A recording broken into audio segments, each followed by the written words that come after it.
ओम नमो भगवते वासुदेवाय। ओम नमो भगवते वासुदेवाय। मेरी प्यारी बहनों, कार्तिक मास का 8वां अध्याय है। नारद जी बोले, हे राजन, अब मैं कार्तिक के व्रतों का संक्षेप में उद्यापन बताता हूँ। व्रत पूरा होने के फल और विष्णु भगवान की प्रसन्नता के लिए कार्तिक शुक्ल चतुर्दशी को उद्यापन करें। तुलसी के ऊपर 4 द्वारों का मंडप बनाकर तोरण बंदरवार बांधकर फूल और चमर से सजावें। चारों द्वारों पर मिट्टी के बने पुण्यशील और सुशील जय और विजय द्वारपालों का पूजन करें। तुलसी के पास 4 रंगों से सुशोभित सर्वतोभद्र चक्र बनावें। इसके ऊपर पंच रतन और नारियल रखकर एक सुंदर कलश स्थापित करें। फिर वहां शंख चक्र गदाधारी पीताम्बर से युक्त लक्ष्मी सहित विष्णु भगवान की स्थापना करके पूजन करें। वर्ती पुष्प मंडल में इंद्रादि को पूजे। द्वादशी को भगवान उठे। त्रयोदशी को देवताओं ने उनके दर्शन किए। चतुर्दशी को पूजन करें। उस दिन शांत और सावधानी से उपवास करें। गुरु की आज्ञा को प्राप्त करके भगवान कृष्ण की स्वर्णमयी प्रतिमा का पूजन षोडश उपचार से करके विविध भोग अर्पण करें। रात्रि में जागरण कर भजन कीर्तन करता रहे। प्रातः काल उठकर नित्य नियमित कर्म करे। पश्चात हवन करें। ब्राह्मणों को भोजन कराएं। धन का लोभ छोड़ यथाशक्ति दक्षिणा देवे। उपवास कर ऐसे बैकुंठ को पावें। इस बैकुंठ चतुर्दशी के महात्म्य को देवता और शेष जी 100 वर्ष में भी नहीं कह सकते। जो भगवान चक्रपाणी के जागरण में भक्ति पूर्वक आंगन में गायन और नृत्य करते हैं, उनको सहस्र गौ के दान करने का फल मिलता है। इसी दिन विष्णु भगवान मत्स्य रूप हुए थे, अतः उनको प्रसन्न करने के लिए इस तिथि में उन ब्राह्मणों को खीर आदि अन्न का भोजन करावे तथा तो देवाओं मंत्र से तिल और खीर का हवन करें। तत्पश्चात यथाशक्ति दक्षिणा देवे और नमस्कार करें, जिसके करने से अक्षय फल मिलता है। फिर विधि पूर्वक कपिला गौ का पूजन करें और उपदेश करने वाले गुरु को सपत्नीक वस्त्र आभूषण से सुसज्जित कर समापन करावें। प्रार्थना मंत्र से आपकी प्रसन्नता से मेरे 7 जन्म के पाप नष्ट हो जावें और मेरे मनोरथ सफल होवे और मरणोपरांत मुझे विष्णु लोक की प्राप्ति हो। ऐसे उन ब्राह्मणों से क्षमा याचना करा के और प्रसन्न कर पूजा की सामग्री गो के समेत गुरु को निवेदन करें। फिर अपने बांधवों सहित स्वयं भोजन करें। कार्तिक और माघ की यही विधि कही गई है। ऐसे समय रीति से कार्तिक का व्रत करने वाला संपूर्ण कामनाओं से युक्त विष्णु भगवान के समीप चला जाता है। बोलो विष्णु भगवान की जय हो। मेरी प्यारी बहनों, कार्तिक अध्याय के 8वें अध्याय के साथ मैं नगर बसेरा की कथा बताती हूँ। इसको करने से भी हमें उत्तम फल की प्राप्ति होती है। एक जाट था और एक भाट था। दोनों दोस्त थे। जाट का चला बहन के और भाट का चला सासरे। रास्ते में कुएं की पाल पर दोनों बैठ गए। जाट का बोला, नगर बसेरा कर ले। भाट का बोला, मैं तो सासरे जा रहा हूँ, खूब खातिर होगी, सो तू ही कर ले। जाट कुएं की पाल पर बैठकर पानी की घंटी और चावल का दाना लेकर नगर बसेरा करने लगा और बोला, नगर बसेरा जो करे सो मल धोवे पाव ताता मांडा तापसी देगी मेरी माँ, माँ न देगी तो माऊसी देगा द्वारिका का वासी। मीठा मीठा घास वृंदावन का वास, कुलडी छठी रास 5 कुलडी छठी रास, मेरा जीवड़ा श्री कृष्ण के पास, डालू पानी हो जाएगी झट से निकल जाए मेरा जी।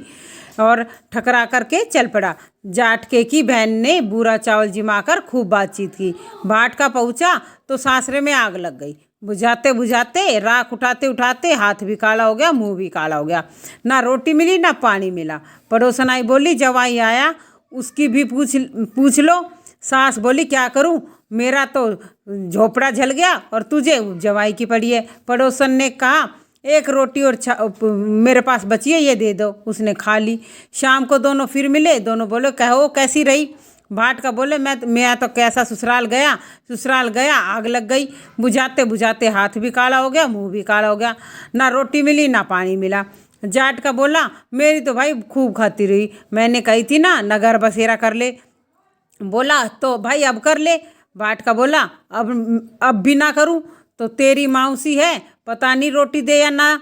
मेरी तो माँ है, दही की छुछली और चूरमा की पिंडी धरी पावेगी। भाट ने कहा तो जाट ने नगर बसेरा करा। नगर बसेरा जो करे सो मल धोवे पाव, ताता मांडा तापसी देगी मेरी माँ, माँ देना माउसी देगा द्वारिका का वासी, मीठा मीठा घास वृंदावन का वास, 5 कुलडी छठी रास मेरा जीवड़ो श्री कृष्ण के पास, डालू पानी हो जाए घी झट से निकल जाए मेरा जी।